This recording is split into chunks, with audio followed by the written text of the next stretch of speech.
তোমার আমার কল্পনার রাজ্যই হলো পড়শি ডায়েরি, যার অপর নাম ভালোবাসা।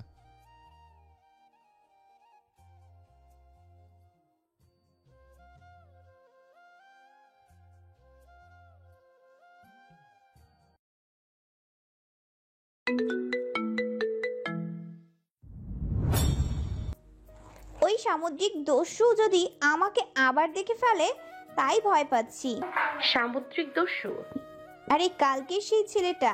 তানিয়া কিছু মনে পড়ার ভঙ্গিমা করলো, চোখ গোল করে কিছু ভেবে অতঃপর শিফার হাতে টানতে টানতে বলল, চল। কোথায়? প্রিন্সিপাল স্যারের অফিস রুমে, মনে নেই আমরা কমপ্লেইন করব? শিফা লাফাতে লাফাতে বলে, আমি যাব না, আমায় খারাপ মেয়ে ভাববে স্যার।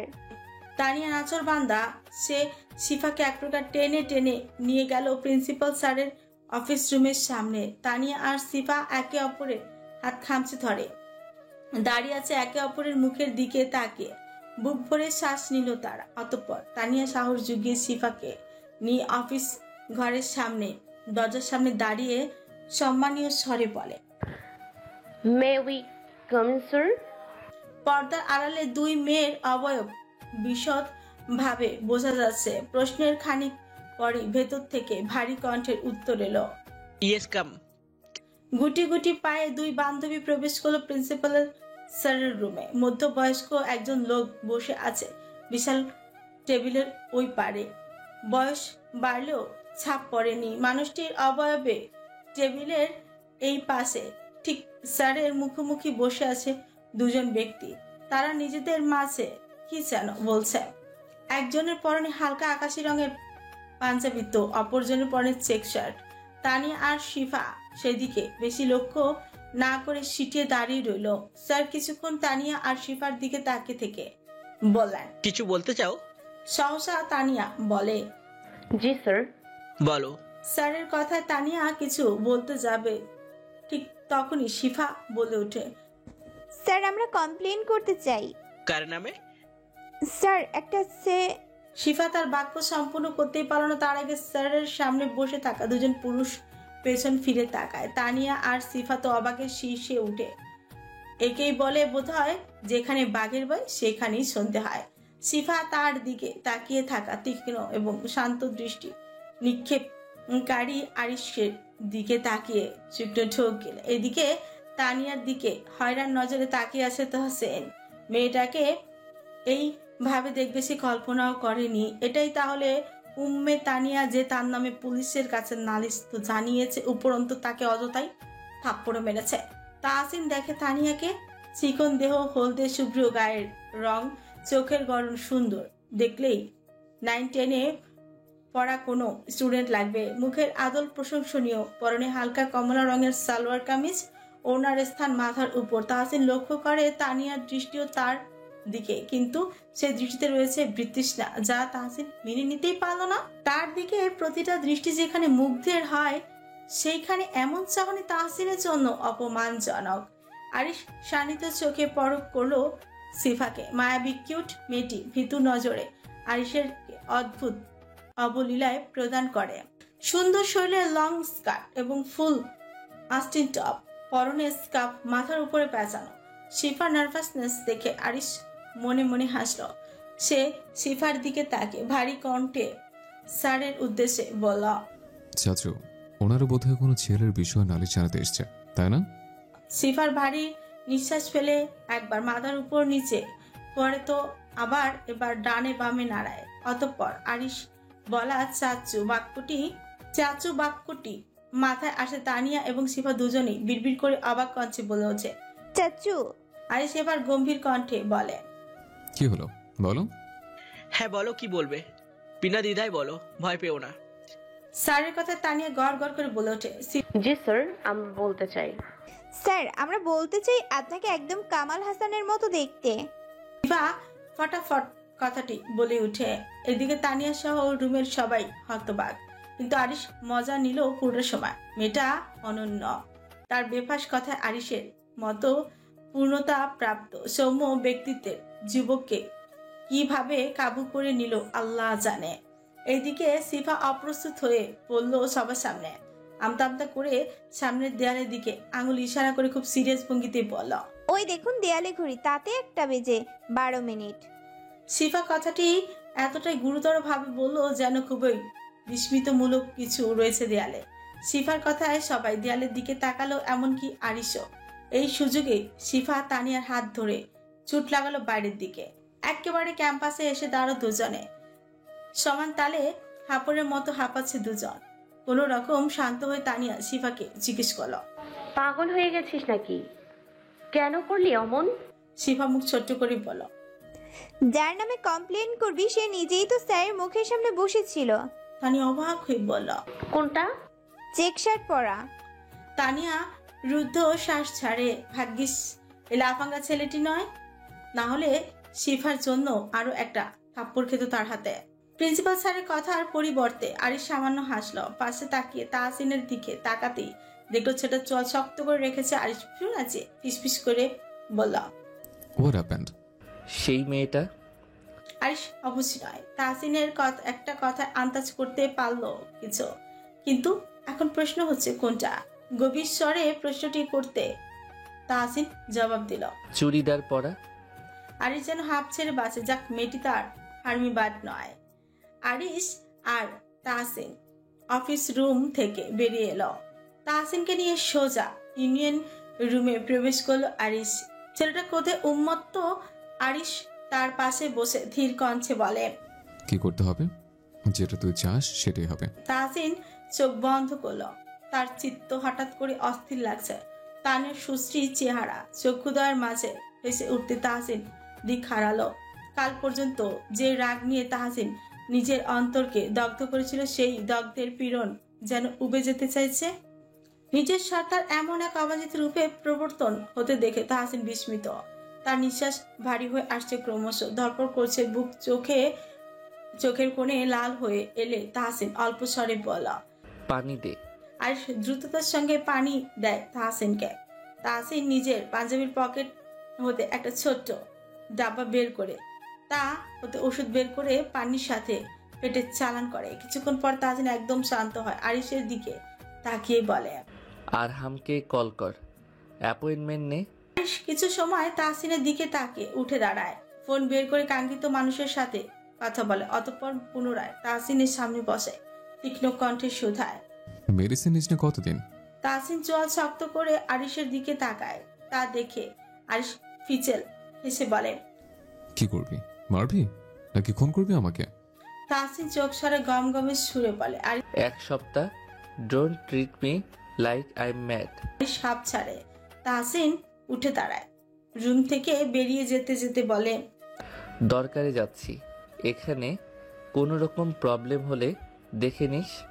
তানিয়া আর শিফা অটোতে উঠে বসলো। বেশ কিছুক্ষণ পর তারা এক হাসপাতালের সামনে থামে। অতঃপর ভাড়া মিটিয়ে দুজনেই বেরিয়ে আসে।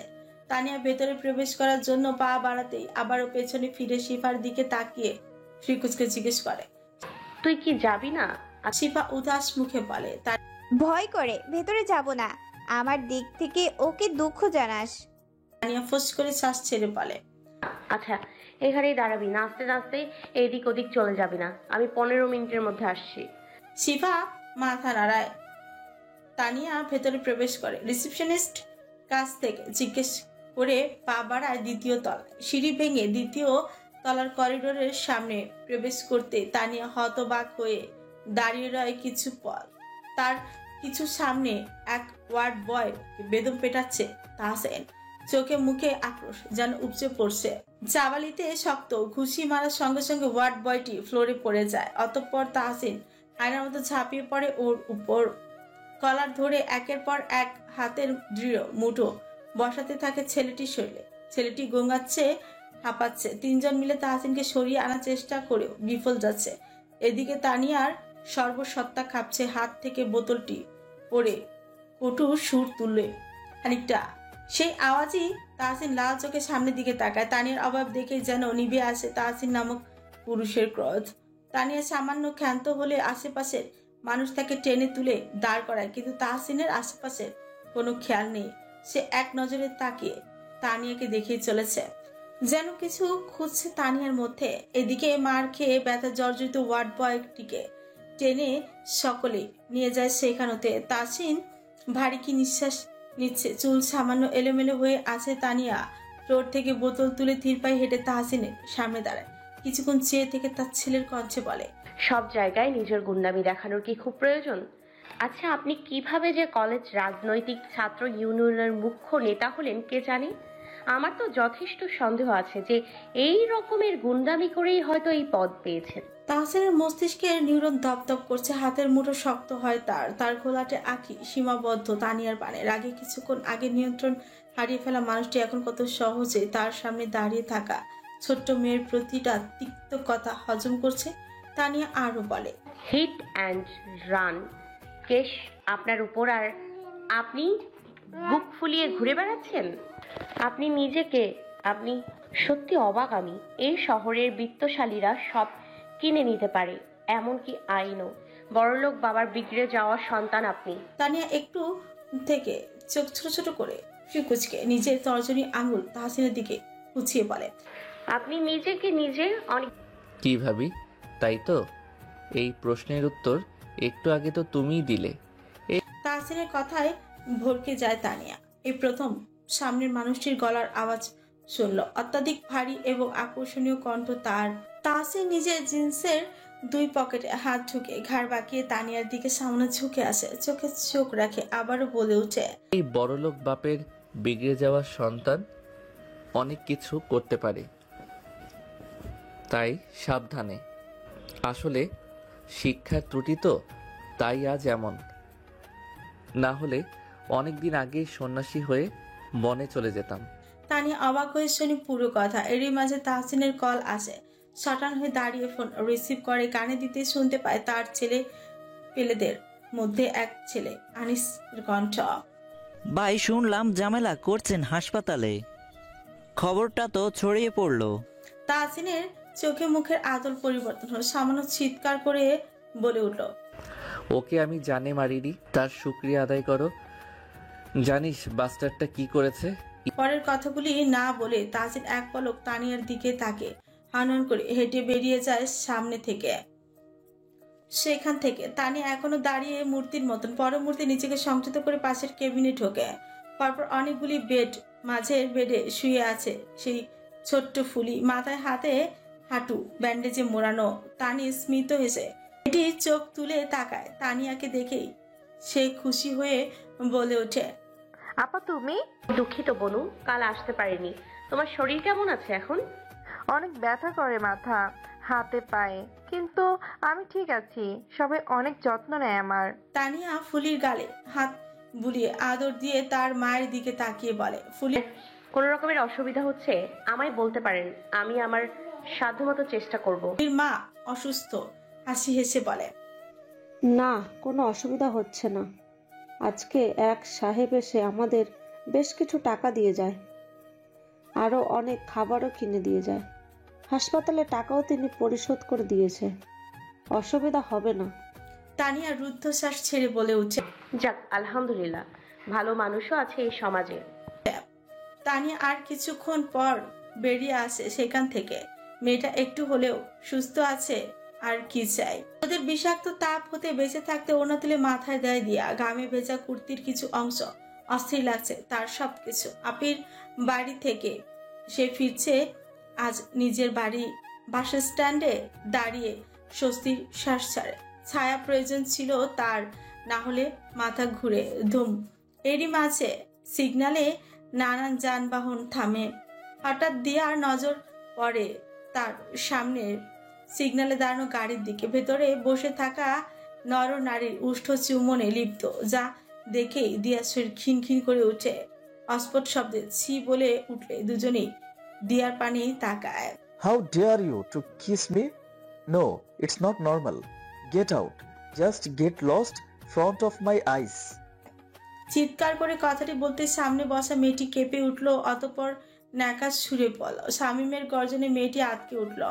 নিজের অফ শোল্ডার টপ আর কিছুটা নামিয়ে পার্স নিয়ে রাগে গজগজ করতে করতে বেরিয়ে গেল গাড়ি থেকে। শামীম রুদ্ধশ্বাস ছাড়ল। গাড়ির ড্রয়ার থেকে মাউথ ওয়াশ বোতল বের করে 7 বার কুলকুলি করে তার মেজাজ তুঙ্গে। এখনো সেই এখনো সেই অকাঙ্ক্ষিত মেয়েটির বলা ছি বাক্যটি মাথায় ঢোল পেটাচ্ছে। হ্যাঁ, তার গার্লফ্রেন্ডের ইতি নেই, তাই বলে কখনো কারোর হাত ছাড়া কাঁধ পর্যন্ত স্পর্শ করেনি। আর এই মেয়ে কিনা তার ঠোঁটে ছুঁয়েছে।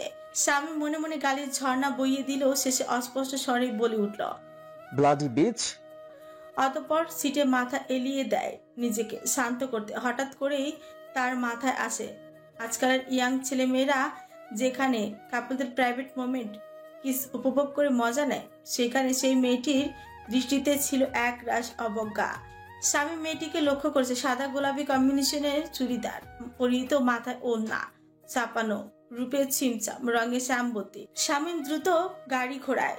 তার একরাশ কৌতূহল জমেছে সেই রমণীর প্রতি। তাকে দেখতে চায় একবার, শুধু একবার। শামীম সেই বাস স্ট্যান্ডের সামনে এসে গাড়ি থামে, ঝটপট নেমে পড়ে। বাস স্ট্যান্ড তখন খালি। শামীম আশেপাশে চোখ বুলি হতাশ হয়ে চলে যেতে নিলে তার স্নিকার্স কিছুর উপরের পরে। শামীম ফ্রিকুচকে পা সরাতে দেখতে পায় একটা ঝুমক। হ্যাঁ, মেয়েটাও ঠিক এখানে দাঁড়িয়ে ছিল। শামীমের মন অচিরেই বলে উঠে এই ঝুমকোটা সেই মেয়েটিরই। শামীম ঝটপট সেটা তুলে পকেটে পুরে নেয়। জানি না এটা কিসের সূচনা। রাগ খুব স্বাভাবিক একটা অনুভূতি, এটা কোনো রোগ নয়, কিন্তু সেটা মাত্রাধিক হলে তাকে আমরা নানান নামে অভিহিত করে থাকি। মাত্রাধিক রাগের মধ্যে শুধু রাগ নয়, বরং তাতে মিশে থাকে নানান অনুভব, যেমন ফ্রাস্ট্রেশন, অ্যাংজাইটি কিংবা অত্যাধিক বেশি নেশাজনিত জিনিস সেবন করা। কিন্তু তোর ক্ষেত্রে এটা জেনেটিক প্রবলেম। রাগ হলে তুই নিজেকে কোনোভাবেই কন্ট্রোল করে রাখতে পারিস না, চাইলেও পারিস না। তোর বাইপোলার ডিসঅর্ডার আছে। I think you know about it. Yeah, I know. তাসিনের শান্ত কণ্ঠ শুনে আরাম হাসলো খানিক, অতঃপর পুনরায় বলতে লাগলো, কিন্তু তোর কথায় এইবার তুই কোনো একটা মানুষের উপর রাগ ঝাড়তে পারিসনি, ইভেন তার হাতের থাপ্পড় খেয়েও না। তোর ধারা এটা পসিবল হয়নি, তাই তো? তাসিন পেপার ওয়েটটা আঙুল দ্বারা ঘোরাতে ঘোরাতে বলে উঠছে। ইয়েস। আরাম এবার শব্দ করে হাসলো। I am impressed. তোর মধ্যে এই সামান্য পরিবর্তন অত্যাধিক বেশি কিছু। কে সেই রাগ দমনকারী? কারিনী, মেয়ে একটা, ছোট্ট মেয়ে। অনেক ছোট? আমাদের কলেজের প্রথম বর্ষের ছাত্রী। আরাম নিজের চেয়ার ছেড়ে উঠে তাসিনের পাশে বসে তার কাঁধে হাত রেখে বলে, সেই কলেজ জীবন থেকে দেখছি তোকে, মনে আছে? সামান্য তোর ফেভারিট শার্টে ইঙ্ক ছিটিয়ে দেওয়ার জন্য তুই ছেলেটার হাত ভেঙে দিয়েছিলি। তাসিন ভাবলেশীন ভাবে বলে উঠছে, সরি বললে হাতটা ভাঙতাম না। তর্ক করছিল, ভুল স্বীকার করতেই চাইছিল না। আরাম ঠোঁট কামড়িয়ে হাসে। সেই এই সময় তাহসিনের সাথেই ছিল। আরহাম ওয়ার্ডবয়ের আনা কফির একটা কাপ তাহসিনের দিকে এগিয়ে দিয়ে বলে, আর সেই নাক ফাটানোর ইনসিডেন্ট? কিছুই ভুলিনি। আজ আরো একজনের নাক ফাটিয়ে এসেছি, শালা ব্লাডি ইলেজিটিমেট। কিন্তু কেন? মোলেস্টার। পুলিশে দিতিস? দিয়েছি। আরাম রুদ্ধশ্বাস ছাড়ে কফির কাপে চুমুক দিয়ে বলে, যাক সেসব কথা, মুদ্রা কথা হলো তোর পরিবর্তন। মেয়েটাকে সামলে রাখ। দেখ, সবকিছুর ঔষধ এই পৃথিবীতে হয় না। কিছু কিছু ক্ষেত্রে আমাদের আশেপাশের মানুষজনও আমাদের জীবনে অনেক বড় অবদান রাখে। নিজের মাঝে এই পরিবর্তনকে আটকিয়ে রাখ। মেয়েটা আমায় উচ্ছনে যাওয়ার সন্তান বলে। মেয়েটা বলেছে সেটা বড় কথা নয়, তুই শুনে হজম করেছিস এটাই বড় কথা। তাহসিন চুপ থাকে। মেয়েটা কেমন উড়ে এসে জুড়ে বসলো তার মস্তিষ্কে। নিজের জেনেটিক প্রবলেম যেখানে কারোর বশ চলে না, সেখানে কিনা ওই পিচ্ছি মেয়েটা তাকে কাবু করে ফেললো। আরহাম আবারও নিজের চেয়ারে বসে বলে, স্মোকিং করা যাবে না একদম। I can't. You have to do. দিনে একটার বেশি না, একদম না। আগের মেডিসিন শেষ কর। জানি ইগো দেখিয়ে খাসনি এখনো। ফজরের পর সকালে 10 মিনিট মেডিটেশন। আর মোস্ট ইম্পর্টেন্ট থিং, মেয়েটাকে মাথায় রাখ। তাহসিন ক্ষীণ হাসে। আরহাম আরো বলে, এইবার মেডিসিন দিলাম না। এবার বল, দলের খবর কি? ভালোই চলছে। এইবার পদত্যাগ করব ভাবছি। আব্বু মোটেও পছন্দ করছে না এটা। তার উপর নানান পার্টি হতে তাদের দল জয়েন করার বার্তা আসছে। আব্বু আর বিজনেস হ্যান্ডেল করতে পারে না, হিমশিম খায়। আর মায়ের তো ইমোশনাল ব্ল্যাকমেইল আছেই, বোনের জন্যেও ভয় হয়। সব মিলিয়ে আই অ্যাম কনফিউজড। ছাত্র সমাজ তোকে চায়। আরাম তাহসিনের কথার পিছে বলে উঠছে, আবারও বলে, যেটা ভালো বুঝিস কর। আঙ্কেল আন্টি ভাবে তোকে নিয়ে, আর রাজনীতি মানেই এখন রক্তের অক্ষর। তাদের ভয় পাওয়াটা স্বাভাবিক। সময় নিয়ে একদিন যাবো ইনশাল্লাহ। আন্টির কথা মনে পড়ে। তুই বল, বিয়ে করছিস কবে? আরহাম মুখ হা করে নিঃশ্বাস ছাড়ে, চেয়ারে শরীর এলিয়ে বলে, যেদিন মনের মতো কাউকে পাবো সেই দিন। মাম্মা চলে যাওয়ার পর পাপা অনেক উদাসীন হয়ে পড়েছে। আমার বিয়ের জন্য তার মাথা ব্যথা বেশি। এই বাড়ি যাব, গিয়ে দেখবো 3-4টা মেয়ের ছবি হাতে বসে আছে। দুজনই হেসে উঠল শব্দ করে। চলতে থাকে বেশ কিছু আড্ডা। রাত তখন 1:30টার কাছাকাছি। শিফা ঘুমায় না, বলতে গেলে তার ঘুম আসছে না, তাই ফোন কেটেই চলেছে। কখনো হোয়াটসঅ্যাপ, আবার কখনো ফেসবুকে স্ক্রল করছে সে। হঠাৎ করে শিফার ফোনে কল আসে। এত রাতে আননোন নাম্বার দেখে শিফার বুক ধক করে উঠছে।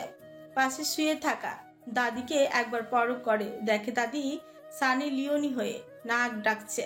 শাড়ির অর্ধেক ফ্লোরে পড়ে আছে। শিফা নাক কুচকায়, অতঃপর ফোন রিসিভ করে কানে ধরে ধীর কঞ্চে বলে, হ্যালো, কে? পাশ থেকে গমগমে শুয়ে কেউ বলে উঠছে, ঘুমানি কেন এখনো? শিফা তড়াপ করে লাফিয়ে বসে। কে বলছেন? যার নামাজ কমপ্লেন করতে প্রিন্সিপালের কাছে গিয়েছিলেন সে বলছে আমি। শিফার আঁখি কোটর হতে বেরিয়ে আসার তাল। শুকনো ঝোঁক চিপে বলে, আমি যেতে চাইনি। তানিয়া আমায় নিয়ে গিয়েছিল, করিনি কমপ্লেন, বিশ্বাস করুন। করেছি বিশ্বাস। এবার বলো, ঘুমানি কেন এখনো? ঘুম আসছিল না। পাশে কে? শব্দ পাচ্ছি আমি। দাদি। তুমি দাদির সাথে ঘুমাও? জি, একা ঘুমাতে ভয় করে। শিফার কথায় আরিশ হাসে শব্দহীন। মেয়েটাকে তার আদর আদর লাগে। তার পূর্ণ পুরুষ সত্তা যেন আশ্রে পড়ছে কোনো বেনাম হৃদয় রোগে। আরিশ আবারও গম্ভীর স্বরে বলে, দাদি টপকে গেলে কার সাথে ঘুমাবে? শিফার অন্তর কেঁপে উঠে সামান্য রাগ নিয়ে বলে, আপনি এরকম করতে পারেন না। আমি অনেক কিছু বলতেও পারি আর করতেও। দেখতে চাও? না, আপনি আমার নাম্বার কোথায় পেলেন? আরিশ নিজের ট্রাউজারের পকেটে হাত পুরে ধীর পায়ে রুম জুড়ে হেঁটে বেড়ায়। শিফার ঘন নিঃশ্বাস তার কর্ণ গ্রন্থিতে তরঙ্গ সৃষ্টি করেছে। আরিশ চোখ বুজে ঠোঁট গোল করে শ্বাস ছাড়, অতঃপর ভারী কি কঞ্চে বলে, আমি এখন কল কাট করব, ফোন রাখার সঙ্গে সঙ্গে তুমি ঘুমাবে। আর শোনো, ভীতু নজরে কারোর দিকে তাকাবে না। কলেজে আসবে, পড়বে আর বাড়ি যাবে, ঠিক আছে? শিফা নাক টেনে বলে, গুড গার্ল। কাল দেখা হবে নতুন ভাবে। আরিশ কল কাটে, বিছানায় থপ করে চিত হয়ে শুয়ে পড়ে। ঠোঁটের কোণে তার অদ্ভুত হাসে। সকালে সূচনা হয়। তাহসিন ফজরের নামাজ আদায় করে। সূর্যের মৃদু রোশনি নির্গত হচ্ছে সবে মাত্র। তাহসিন শুধুই একটা ট্রাউজার পরে মেডিটেশনে বসে আছে। এক নাকের ছিদ্র দিয়ে প্রশ্বাস নিচ্ছে, তো অন্য ছিদ্র দিয়ে নিঃশ্বাস ত্যাগ করছে সে। শরীর জুড়ে ছড়িয়ে পড়ছে শীতলতা। নিজেকে বেশ তাজা অনুভব করছে তাহসিন। এরই মধ্যে রুমের দরজায় টোকা পড়ে। তাহসিন চোখ খুলে দাঁড়ায়, দেহে টি শার্ট জড়াতে জড়াতে বলে, কামিন। কফির মগ হাতে প্রবেশ করলো তাহসিনের মা তানিশা বেগম। ছেলের দিকে তাকে বিস্তার হেসে বলল, কফি এনেছি আব্বু। থ্যাঙ্কস পা। নামাজ শেষে ঘুমাতে পারতে তো। ঘুমাবো এবার গিয়ে। আচ্ছা যাও ঘুমাও, 9টার আগে উঠবে না? তানিশা বেগম মৃদু হেসে ছেলের দিকে তাকায়। তিনি কিছু বলতে চায়, কথাটির আভাস পেয়ে তাহসিন বলল, কিছু বলবে? তানিশা বেগম আমতামতা করে বলে, তুমি মেয়েটাকে কিছু বলেছো তাহসিন? তাহসিন ফ্রিকুচকে বলে, কোন মেয়ে? সেই যে সে তোমাকে। তাহসিন আর বলতে দিল না তার মাকে। তাকে কে থামিয়ে নিজেই বলে, না কিছুই করিনি। তানিশা বেগম অবাক না হয়ে পারলেন না। তার ছেলেকে তিনি চেনেন, জানেন তার সম্পর্কে। ওই বিরাট ঘটনার পর তাহসিন চুপ করে থাকার ছেলে না, তাই ছেলের কাছ থেকে এহেন কথা তার প্রত্যাশা ছিল না। তানিশা বেগম চকিত সুরে বলল, কিছুই না। না, প্রথমে খুন করতে চেয়েছিলাম মা, কিন্তু হঠাৎ কি হলো জানি না, সবকিছু কেমন শান্ত হয়ে এলো। রাগের বশে দিকহারা হতে গিয়েও থেমে ফিরে এলাম মা। তানিশা বেগমের খুশি ঠেলায় কেঁদেই ফেলেন। রাগের জন্য কতই না তার ছেলেকে অপদস্থ হতে হয়েছে। অনেকে ভয়ই মিশত তার ছেলের সাথে, আর আজ কিনা সামান্য একটা মেয়ের কাছে তার মেজাজি ছেলে হেরে গেল। তিনি সৃষ্টিকর্তার কাছে কতই না কেঁদেছেন তার ছেলের স্বাভাবিক জীবনের জন্য, কারণ এরকম রাগী বদমেজাজি ছেলের সাথে কে নিজের জীবন জড়াবে? এবার হয়তো তার দোয়া কবুলের পথে। তানিশা বেগম ছেলের মাথায় হাত বুলিয়ে আদর করে বলল, আমার আব্বু নিজেকে সংযত করে চলবে, রাগ শয়তানের থেকে আসে, বুঝেছো তো? বুঝেছি মা। এইবার দল ছাড়ো, বিজনেস হ্যান্ডেল করো আব্বু। তুমি তো জানো তোমার আব্বু আর পেরে ওঠে না এইসব নিয়ে। তাহসিন রুদ্ধশ্বাস ছাড়ে, মায়ের কপালে চুমু আঁকে আশ্বাস দেয়, রাজনীতির তার সব, শুধুই মা বাবার খাতিরে ছাত্র ইউনিয়ন পর্যন্ত থেমে আছে সে। নাহলে এই রাজনীতির উঁচু সীমানায় ওঠার উপায়, গুণ, দক্ষতা কিংবা যোগ্যতা সবই তার মাঝে আছে। 2টা ক্লাস শেষে তানিয়া, শিফা আর দিয়া ক্যান্টিন থেকে সামান্য কিছু খাবার খায়। দিয়া নিজের গতকালের দেখা সেই অশ্লীল দৃশ্যের বর্ণনা দেয়, যা শুনে তানিয়া আর শিফা দুজনেই চোখ মুখ কুঁচকায়। এদিকে শিফা খুবই সিরিয়াস ভঙ্গিতে বলে উঠছে, এ বাবা, এবার তো মেয়েটা প্রেগনেন্ট হয়ে যাবে। দিয়া ফ্রুকুচ্ছিত করে বলে, কেন? কেন আবার কি? কিস করলে প্রেগনেন্ট হয়ে যায় জানিস না? তানিয়া ফিক করেই হেসে উঠে শিফার মুখের দিকে তাকিয়ে বলে, ধুর, আমি টিভিতে দেখেছি ঘাড়ে কিস করলে প্রেগনেন্ট হয়, তুই জানিস না? দিয়া চোখ ছোট ছোট করে তার 2 বান্ধবীকে দেখছে। যদি এখানে রেশম থাকতো তাহলে নির্ঘাত সে বলতো, আরে না, আল্লাহর কাছে হাত পেতে বাচ্চা চাইলেই পাওয়া যায়। দিয়া কিছু বলতে যাবে, ঠিক সেই সময় শিফা তানিয়ার দিকে সন্দেহের চোখে তাকিয়ে বলে, তুই জানলি কিভাবে? তুই তো সিনেমা দেখিস না। দেখি, তোকে কেন বলবো? তাহলে বলতো K3G এর ফুল ফর্ম কি? তানিয়া বাঁকা হেসে অভিজ্ঞদের মতো বলল, কাকিমা কাকুকে গেলায় ঘুমাঘুম। পারি না তো কি হয়েছে, লজিক লাগিয়ে ঠিক বলে দিব। দিয়া এবার চেয়ার ছেড়ে শব্দ করে উঠে দাঁড়ায়, 2 বান্ধবীর পানে তাকিয়ে বলে, তোরা আমার শিশুকালের বান্ধবী নামের কলঙ্ক, বলদের দল কোথাকার। দিয়া চলে যেতে নিতেই তানিয়া বলল, এর আবার কি হলো? মনে হয় তোর ফুল ফর্ম শুনে ওর নিউরন হিলে গেছে। 3 জনই পরপর বসে আছে ফোর্থ বেঞ্চে। এটা তাদের 3য় ক্লাস। ছাত্রছাত্রীদের কিচিরমিচির শব্দ পুরো ক্লাস ছড়িয়ে পড়েছে। স্যারের অপেক্ষায় সবাই। তাদের অপেক্ষার অবসান ঘটিয়ে ক্লাসে প্রবেশ করে স্বয়ং প্রধান শিক্ষক মহাশয়া। যা দেখে তানিয়া আর শিফার পিলে চমকে উঠল। এবার নিশ্চিত তারা কলেজ ছাড়া হবে। তাদের এই অফুরন্ত ভয়ে এক বালতি পানি ঢেলে প্রিন্সিপাল স্যার বলতে শুরু করলেন, good morning class, I hope you are all doing good. আগামী কলেজ জীবনে তোমাদের জন্য শুভ এবং শিক্ষায় ভরপুর হোক এই কামনা করে আমি বলতে চাই, তোমাদের এই 3rd ক্লাস যেটা অভিজিৎ স্যারের নেওয়ার কথা ছিল সেটা এখন হবে না। স্যারের ব্যক্তিগত কিছু কারণের জন্য তিনি কিছু মাস কলেজে অ্যাটেন্ড করতে পারবে না। তাই আজ থেকে তোমাদের এই ক্লাস নেবেন আমাদের এই কলেজ থেকে টপ র্যাঙ্ক পাস আউট ছাত্র আরিক শাহরিয়ান। প্রিন্সিপাল স্যারের কথা শেষ হওয়ার পরপরই ক্লাসরুমে প্রবেশ করে আরিশ। 80 জন ছাত্র ছাত্রী নজর দরজার পানে দাঁড়িয়ে থাকা সুদর্শন পুরুষের দিকে, যে কিনা ধীরগতিতে এগিয়ে আসে। সাদা শার্ট, খয়েরি প্যান্ট, সুঠাম দেহ, চুলের কাটিং মানানসই, সব মিলিয়ে আরিশকে মেয়েরা চোখে তুলেই নিতে চাইছে। এদিকে শিফা বিস্ফোরিত চোখে তাকিয়েছে আরিশের দিকে। সে মনে মনে আরিশের নামটা কয়েকবার উচ্চারণ করেও ফেলেছে। এদিকে আরিশ তার চাচু কম প্রিন্সিপাল স্যারের পাশে দাঁড়ায়। তার চোখ তার 4র্থ বেঞ্চের মেয়েটির পানে, যার দৃষ্টি রয়েছে আশঙ্কা। তুমি আমার যোগ্য ভাতিজা আরিশ।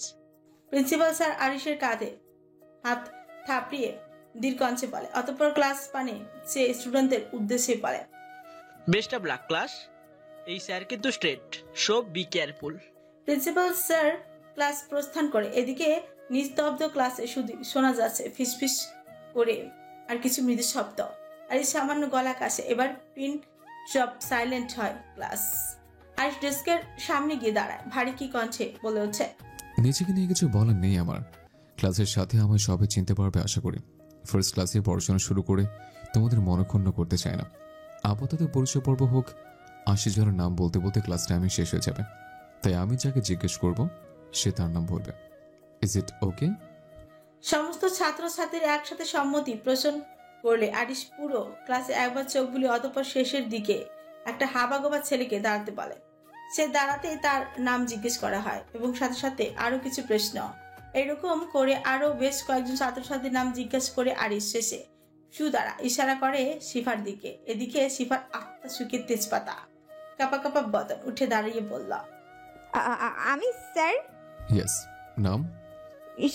শিফা। তুই কলেজে ভর্তি হওয়ার মূল কারণ কি মিস শিফা?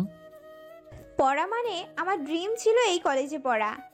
থেমে থেমে এই কথাটি বলে শিফা। আরিশ সর্বক্ষণ তীক্ষ্ণ নজরে তাকিয়েছিল শিফার দিকে। কেমন হাতে হাত কচলাচ্ছে মেয়েটি। নার্ভাসনেস ফুটে উঠেছে তার সুশ্রী আদলে।